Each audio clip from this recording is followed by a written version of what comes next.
ECG changes, हमने ECG changes नहीं देखे हाइपोकेलेमिया के अंदर, तो ईसीजी चेंजेस में देखते हैं। इधर तो हमारा हो गया हाइपरकेलेमिया वाले फीचर्स, ये जब हाइपरकेलेमिया वाला पार्ट देखेंगे उसमें देखेंगे।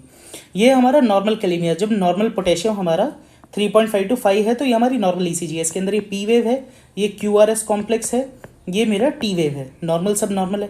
तो जब मॉडरेट हाइपोकेलेमिया होता है, देखो इसमें स्पेसिफिक ना ऐसे नहीं है कि मॉडरेट या सीवियर में क्या आता है, लेकिन फिर भी एक तरह से डिवाइड करें तो ये चीज़ सीवियर में भी आ सकती है और सीवियर में मॉडरेट वाले फीचर्स भी आ सकते हैं ना। अगर दोनों में से कुछ भी आ रहा है तो ऐसा नहीं है कि सिर्फ वो मॉडरेट सीवियर देखेंगे, ये चीज़ें मोस्टली पेशेंट्स में क्या चीज़ देखी गई है वो देखते हैं।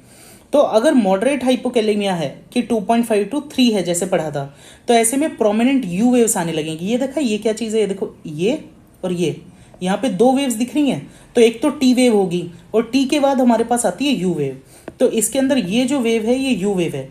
प्रोमिनेंट कब बोलेंगे, अगर टी वेव से ज़्यादा बड़ी हो अगली वेव तो उसको प्रोमिनेंट बोल देंगे। तो ये टी है, ये यू है, तो U wave is bigger than T wave, so it is prominent U wave.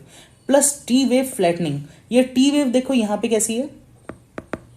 अब जैसे मेरे पास टी वेव नॉर्मली कैसी थी, ये थी, अब मेरे पास टी वेव कैसी है, ऐसी है।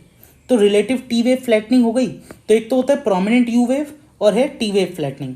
फिर सीवियर हाइपोकेलेमिया में यानी लेस देन 2.5 या लेस देन 2 के अंदर क्या मिलेगा, प्रोमिनेंट यू वेव जो ऊपर था वो तो है ही, टी वेव इन्वर्जन, यहाँ पे मेरी टी वेव फ्लैट हुई है, यहाँ टी वेव उल्टी हो गई है ना, फ्लैटनिंग, फ्लैटनिंग नहीं, इन्वर्जन ऑफ टी वेव।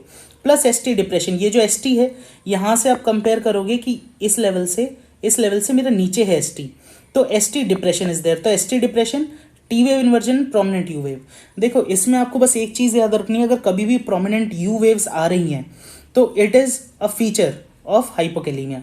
सिर्फ ये नहीं है कि अगर प्रोमिनेंट यू वेव्स है तो it is only feature of hypokalemia, ये ओल्ड एम आई में भी मिल सकती है।